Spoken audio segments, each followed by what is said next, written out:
Hi everyone, welcome to class 11th accountancy. Let's discuss accounting conventions. Before we proceed, first of all I'll tell you what are accounting conventions. We have already discussed it earlier.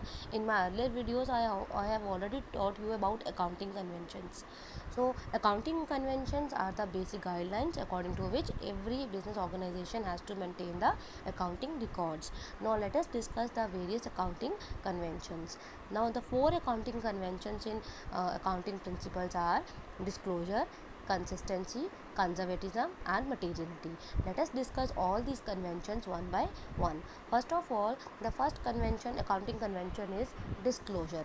According to this principle, According to this principle, every company who is maintaining accounting records, every company who is making financial statements, it should be prepared so that the true and fair picture of the organization will comes out.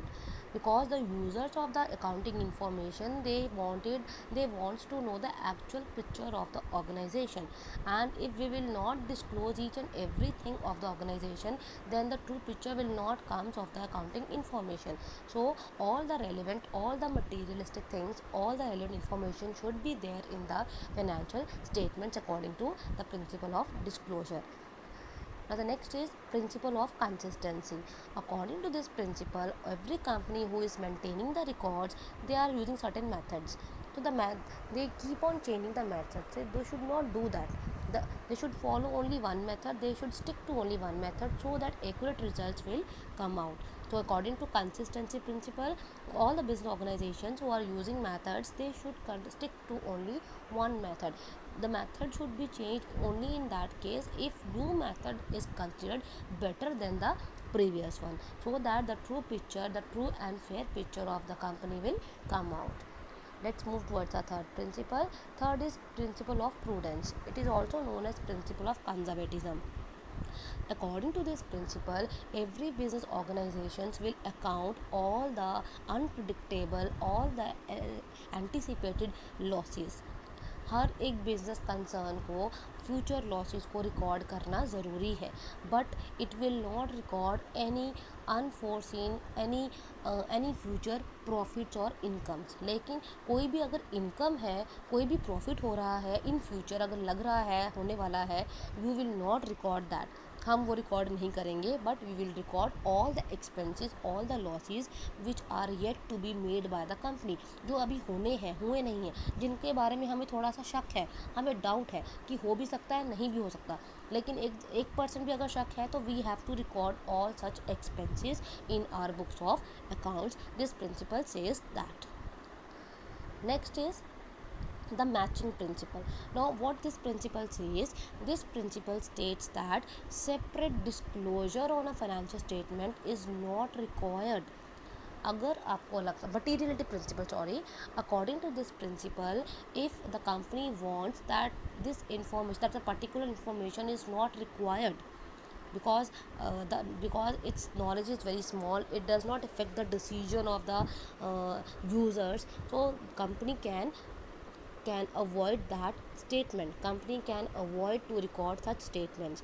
हो सकता है किसी company के लिए वो information इतनी materialistic ना हो, इतनी उसमें वैसी इंफॉर्मेशन नहीं है कि उसका अगर हम डिस्क्लोजर ना भी करें तो कोई प्रॉब्लम नहीं होने वाली है. Company can go for that.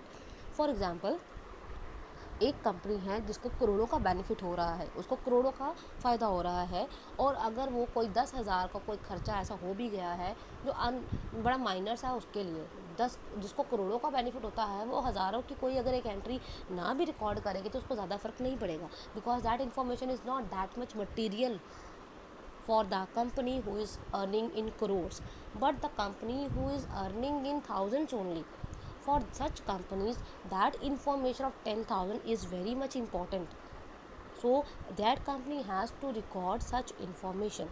So एक information किसी कंपनी के लिए मीनिंगफुल हो भी सकती है और वही information किसी और कंपनी के लिए मीनिंगफुल नहीं हो सकती, हो भी सकती है, नहीं भी हो सकती है.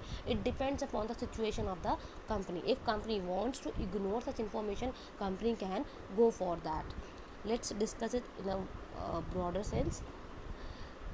हमने भी बात की थी फुल डिस्क्लोजर प्रिंसिपल की। सबसे पहले बात की थी डिस्क्लोजर प्रिंसिपल की, जो जिसमें बताया गया था that we have to record all the facts, all the information which is necessary for the investors, for the users of the accounting information. And accounting principle says that items or events having insignificant economic effect, जिनका हमारी company पे, जिनका हमारे users पे कोई effect नहीं होने वाला है, और which is not relevant to the user, जो उनके किसी काम की नहीं है, नीड नॉट टू डिस्क्लोज। अगर कंपनी चाहे तो उसको डिस्क्लोज ना भी करे तो भी कोई प्रॉब्लम नहीं होगी, according to the convention of materiality. So by this way I have cleared the difference between full disclosure principle and the materiality principle. Thank you.